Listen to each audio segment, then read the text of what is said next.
What if I told you there's a country on this planet doing things so unusual, so completely outside the normal rules of how countries are supposed to work, that political scientists, linguists, ecologists, and economists all study it, simultaneously, for completely different reasons? Not the United States, not China, not Germany, Malaysia. And I know what some of you are thinking. Malaysia? The one with the really good food and the tall towers? Yes, that Malaysia. Because underneath the food and the skyline is a country quietly doing things no other nation on earth does. And most of the world has absolutely no idea. By the time we reach number 1 on this list, something is going to click for you. Something about how a country can work that you probably never considered before. But wait, before we begin, please subscribe to ensure that you never miss out on any of my essential stuff. Comment I subscribe below, and I will personally welcome you to our community. With that said, let's get started. Starting at number 5, and I need you to really sit with this one, because it sounds like something from a fantasy novel. Name one country in the world where the king is elected, serves for exactly 5 years, and then peacefully hands the crown to someone else. Just one. You can't. Because there is only one country on earth where this happens. Malaysia has 9 royal families, 9 different states, each with their own sultan or raja, each with centuries of royal history. Every 5 years, these 9 rulers gather and elect one of their own to serve as Yang di-Pertuan Agong, the King of Malaysia, Supreme Head of State, Commander-in-Chief, Guardian of Islam as the federal religion. And then, 5 years later, that king steps down, voluntarily, constitutionally, without drama. Dr. Joseph Lyo, senior fellow at the Brookings Institution, described this in 2020 as the only functioning elective monarchy in the modern world, a system with no comparable precedent in contemporary political science. Academics literally had to create new terminology just to categorize it. Meet Ensik Rashid. He's 71, a retired civil servant from Seremban who spent 35 years in the Malaysian public service. And over that career, he served under 4 different kings. Not because of revolution. Not because of abdication scandal. Just because the system worked 4 times in a row, exactly as designed. Every time a new Agong is installed, he tells me, the whole country feels it. There's a ceremony. A shift in energy. We don't just observe our monarchy. We participate in choosing it. And here's what makes this more than a constitutional curiosity. The Yang di-Pertuan Agong holds real powers. The power to pardon. The power to delay legislation. The power, under specific circumstances, to refuse the dissolution of parliament. A rotating king with actual authority, chosen by peer election, serving a fixed term. In a world of hereditary monarchies and presidential republics, Malaysia looked at both models and said, actually, we'll do something else entirely. And that something else has been working, without interruption, since 1957. But if you think the rotating king is unusual, wait until you hear about the food. Because Malaysia didn't just make food a cultural identity, they made it a matter of national security. Number 4. And this one is going to make you hungry and slightly disbelieving at the same time. In 2009, when a neighboring country began marketing a version of Nasi Lemak as their own culinary heritage, Malaysia responded, formally, through diplomatic channels. Not with anger, with legal and cultural argument. Officials declared that Nasi Lemak was an inseparable part of Malaysian national identity, protected under heritage frameworks, and could not simply be appropriated without acknowledgement of its origins. This was the Nasi Lemak War, and it was completely real. Malaysia is the only country in the world with an active, ongoing diplomatic campaign to protect its traditional foods from being claimed by other nations. The Department of National Heritage has a specific mandate that explicitly includes culinary heritage. Nasi Lemak, rendang, satay, laksa. These dishes exist within legal protection frameworks. They are not just recipes. They are recognized cultural artifacts. A 2019 study in the Journal of Ethnic Foods found that Malaysia has the highest density of culturally distinct food identities per square kilometer of any country in Southeast Asia, more unique dishes, more unique cooking traditions, packed into a smaller geographic area than anywhere else in the region. Meet Puan Salma.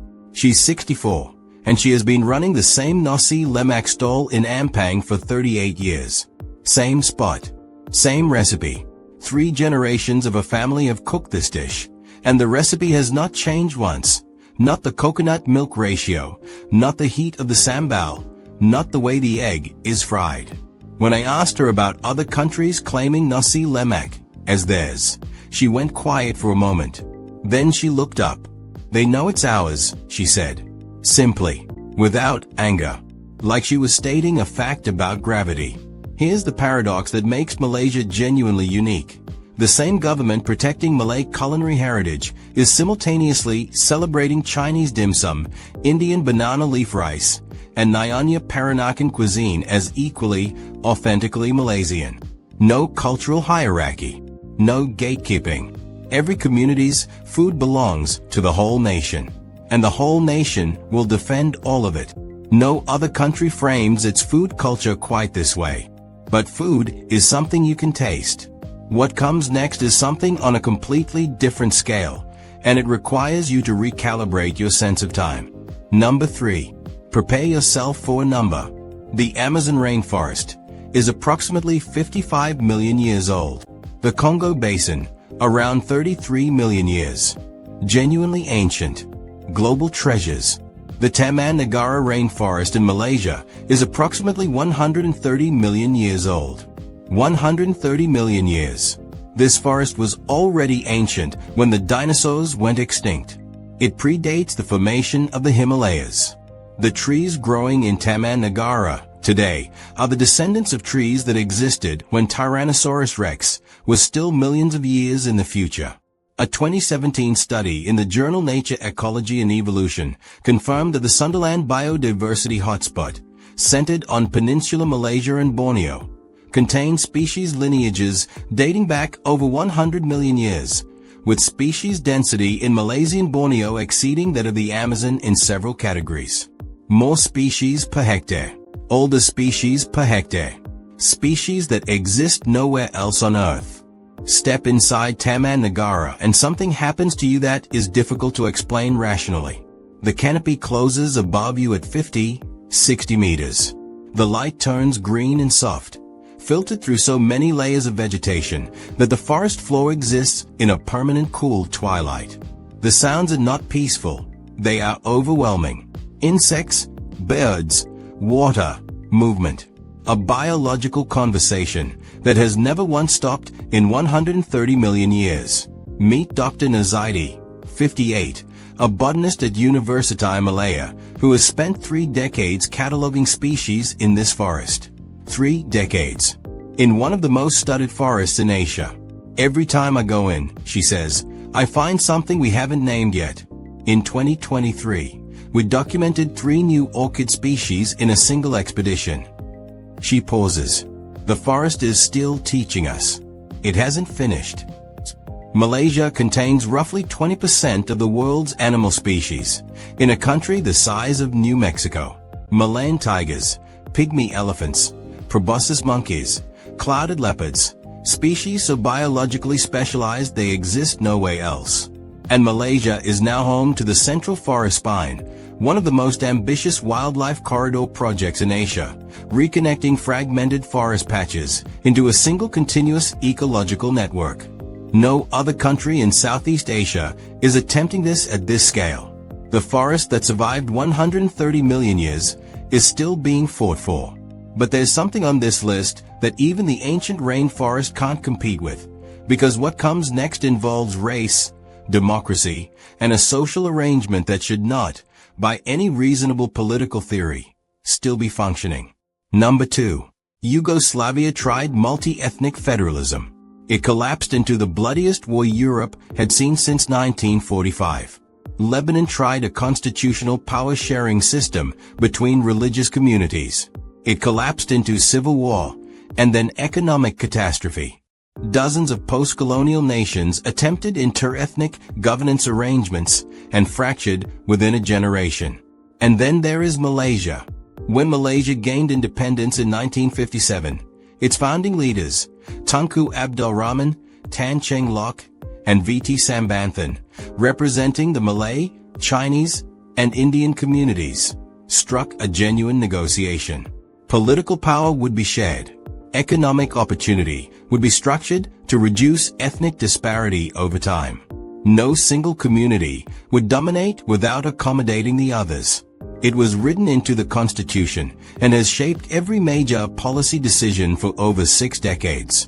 A 2021 analysis by the Institute of Strategic and International Studies Malaysia found that inter-ethnic economic disparity had narrowed by 34% between 1970 and 2020, driven by policies that, uniquely in global experience, were openly negotiated between ethnic representatives rather than imposed by a dominant majority. This is not a perfect system. Malaysia has faced racial tensions, political crises with ethnic dimensions, and ongoing debates about fairness and equality. These are real arguments, made by real Malaysians, with real passion, inside a real parliament. But they are having these arguments peacefully, inside a functioning democracy, with free elections, opposition parties, and peaceful transfers of power. Meet Mr. Lim Ah Kow. He's 69, Chinese Malaysian, and he has run a hardware shop in Ipoh for 40 years. His immediate neighbors have always been a Malay family's restaurant on one side and an Indian family's textile business on the other. They share a 5-foot-way, the covered pedestrian walkway in front of their shops that has become, quietly, a metaphor for Malaysian social life itself. During Hari Raya, they give me kuih. During Chinese New Year, I give them oranges. During Deepavali, they give me maruku. He stacks a box of screws with practiced efficiency, then looks up. We don't agree on politics. We've argued about politics for 40 years. He pauses. But we always eat together. That single sentence might be the most Malaysian sentence in the world. And it leads us, finally, to number 1. The thing that even Malaysians sometimes take for granted. The thing that, when you explain it to someone from another country, they simply don't believe is real. Canada has 2 official languages and a national identity crisis about it. Switzerland has 4 and built an entire political system to manage the tension.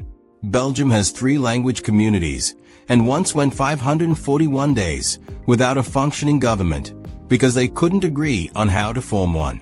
Malaysia has 3 major language communities, Malay, Mandarin, and Tamil, plus English spoken widely across all of them. And millions of Malaysians speak all 4 simultaneously within the same conversation without thinking about it. In most multilingual countries, switching between languages is a social signal. You switch to your community language with your people and to the dominant language in public.